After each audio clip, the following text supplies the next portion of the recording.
Wargaming have released yet another premium tank for free for you guys to earn throughout the latest earn operation for Wargaming's 8th anniversary, and it is of course the bourrasque on World of Tanks console, and this is a tank that you will definitely want to get your hands on 100%. It's such an amazing one.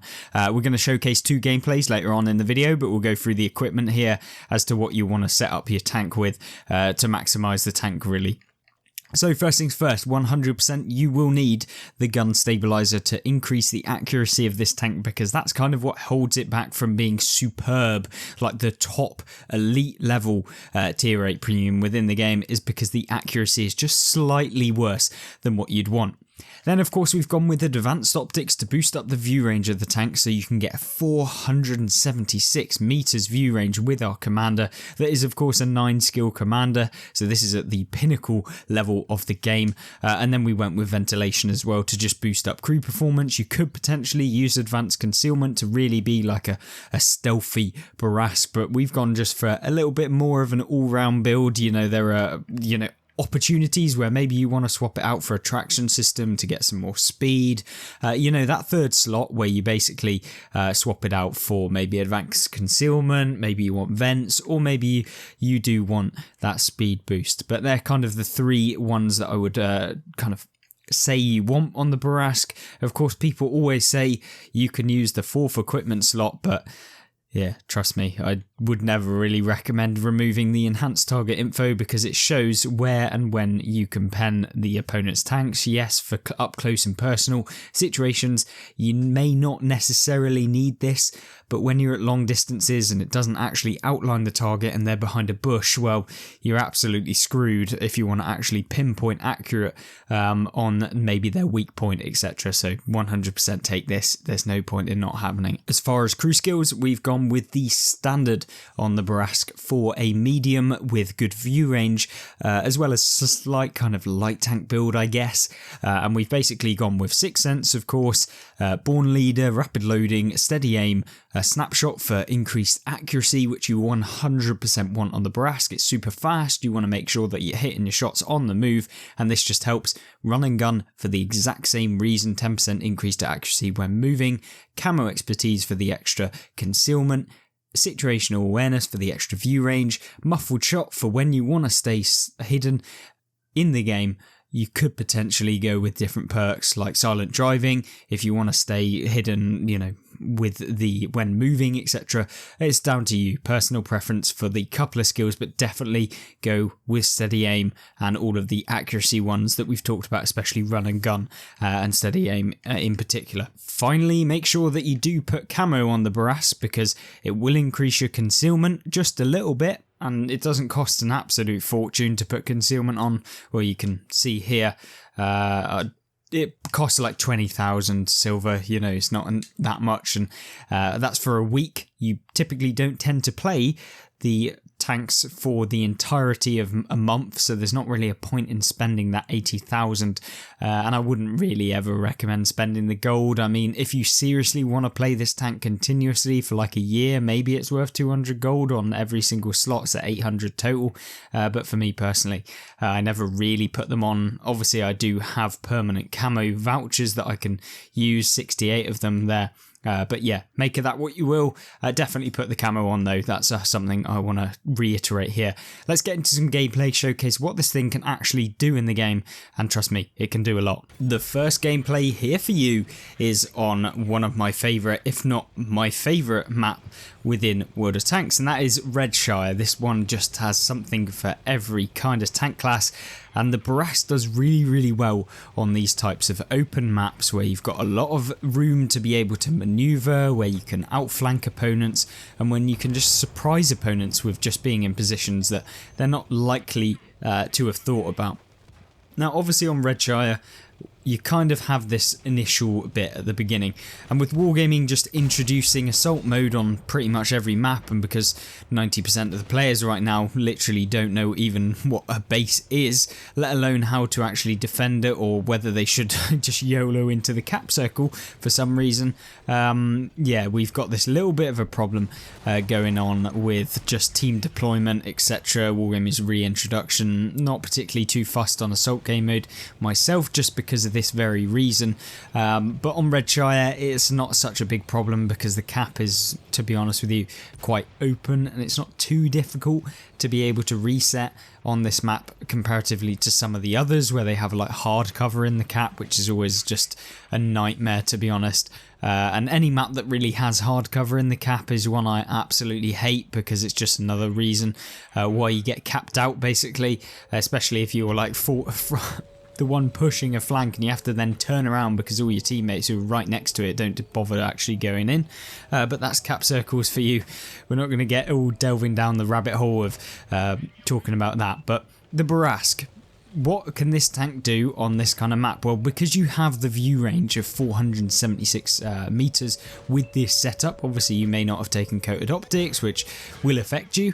But the key thing about it is that you do have the ability to get spotting damage, and spotting damage you will get if you put yourself in the right kind of positions. Now, I'm not saying that you're going to outspot every single light tank in the game, but if you play correctly and you're using bushes to help you, you can outspot light tanks in the bourrasque, because essentially this tank is basically a light tank, albeit that you may not have the very high top speed of a light tank within the game, but that doesn't really matter or affect the bourrasque too much because you have the mobility. You definitely have the turning of a medium tank, so don't go thinking you're going to suddenly become like an EBR, because you aren't an EBR. I mean, as of watching this video, they're in the game, so you'll know exactly what they're like when all of the guys decide to pay to actually get it straight away. So obviously we've picked up 751 alpha damage, which is a pretty mediocre start to the game, but you can quickly, with the bourrasque, rack up this damage as you see us take out the A43 Black Prince there, the tier 6 that we talked about probably like a couple months ago now on the channel. But regardless of that, we've picked up in 2 clips, and this is 2 clips, 1500 damage. This is what I love with the bourrasque, because you have the potential to just shut down opponents really quickly, and they don't really have much to do, especially if they're in a slow tank like the Icebreaker. You're pretty nimble, you're pretty small, making it very hard for them to actually hit you in the first place, which means that you can do maneuvers like that. Now, not necessarily, we could have got punished there. We could have easily got punished by the Icebreaker there for like 490 or whatever the alpha damage is of that tank, but luckily we didn't, and we managed to take out the Panther, who's in the cap like we talked about, resetting him, and then we can just now progress on this flank, decide not to go with the Icebreaker, kind of over-rotate here, and we put one nice clean shot into the back of the AMX-65T, and you'll notice, you know, very quickly we're racking up thousands of damage, and that's something that I've really enjoyed about the bourrasque. You know, you can average 3k damage fairly reliably in this thing, as long as you kind of play to the strengths of the tank. You'll see me going, what, like 70 kilometers an hour here. Yes, that was going down the hill, but the top speed is of course pretty good, and that's kind of why I like this tank. AMX Chaffee being a little sneaky pest, just trying to put a couple of rounds into the back of us, but we don't really need to worry about him too much.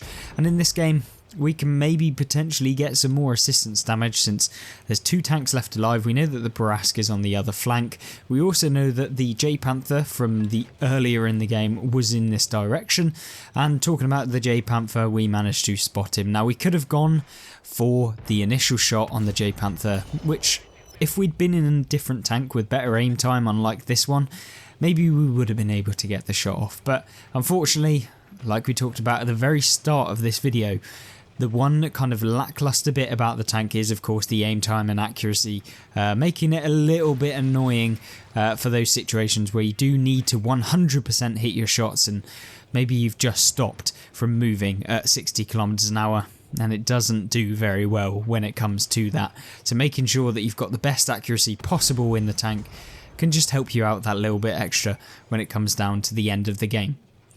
Now, with regards to this game, you know, 4.8 thousand combined damage is nothing to sniff at, maybe even 4,900 combined damage. We might even be at 5,000, I don't even know. Yeah, we are. Just making a butcher of that. But you can see us what we're doing. We notice the bourrasque is coming around this way, so I'm just going to get away. I'm obviously a 2-shot for the enemy bourrasque.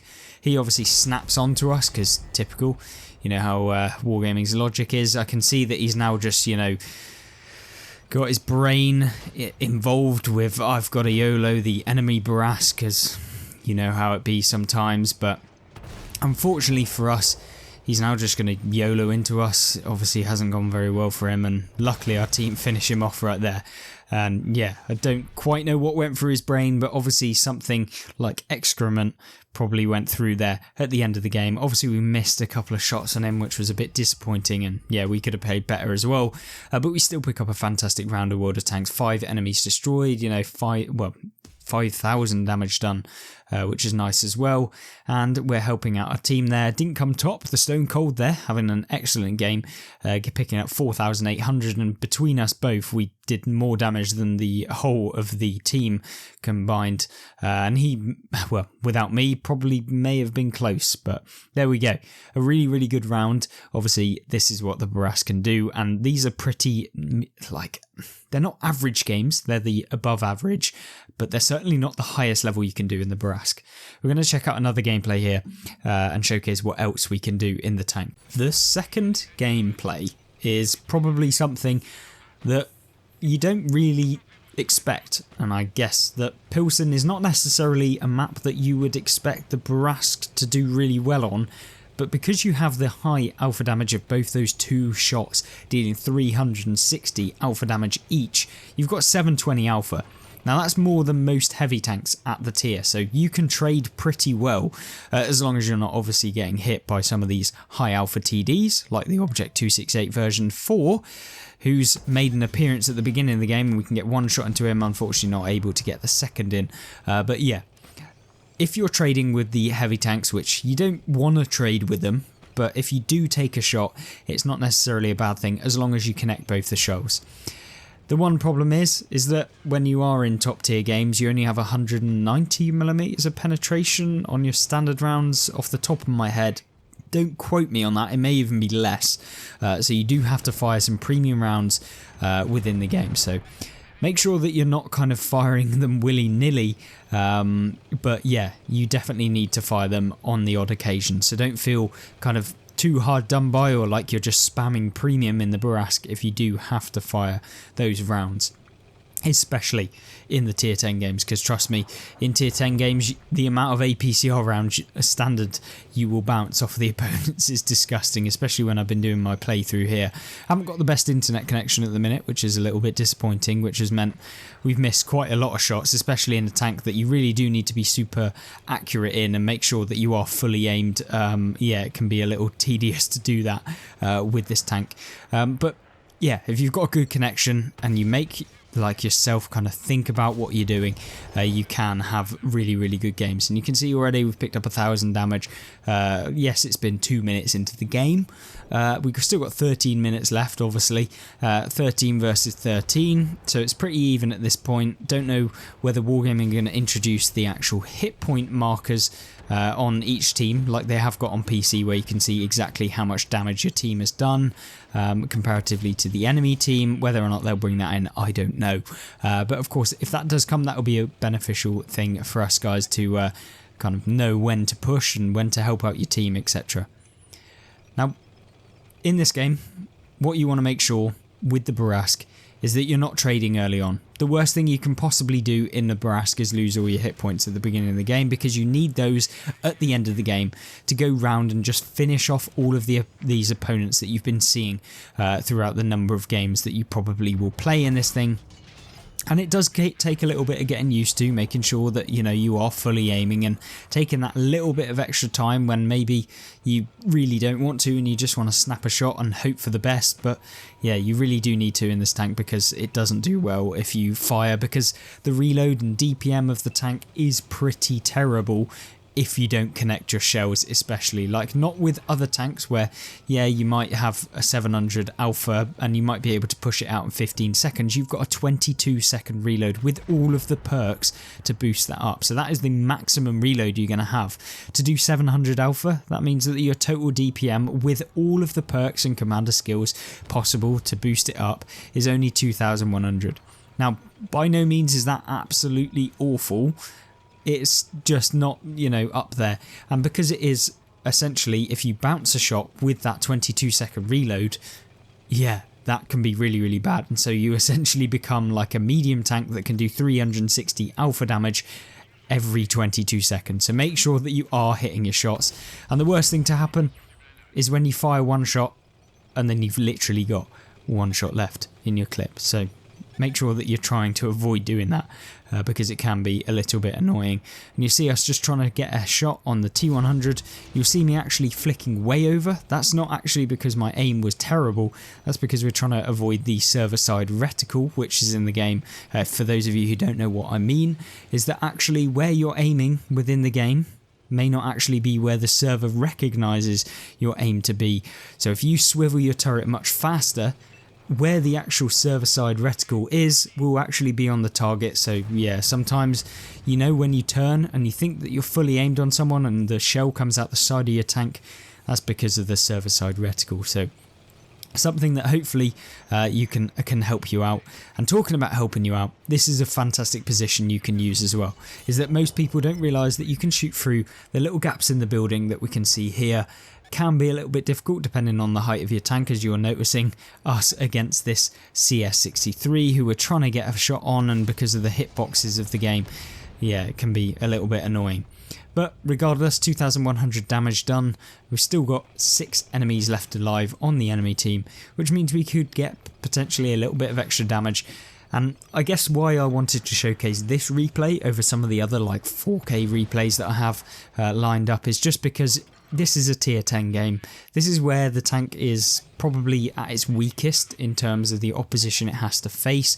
So I want to showcase whether it can still perform, and it definitely does.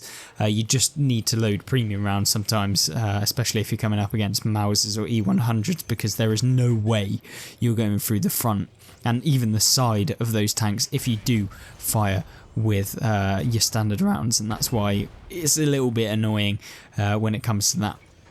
Obviously what you're seeing here, hopefully get a shot on him, doesn't manage to do it, which is disappointing, but now you'll see us loading up the last clip, potentially, of the game, maybe, but we are hoping that maybe we can get 2 clips off, but a Progetto 65 sat over there, obviously the auto-reloading Italian heavy tank, not heavy tank, medium tank, could clip us out within the game if he's fully reloaded, so we need to be a little bit careful. We cannot one clip him unless we high roll. He's fired a one. He fires another one at us. We make sure to repair the tracks as quickly as possible whilst putting 2 shots into him, picking up 3,200 damage total, which is nice.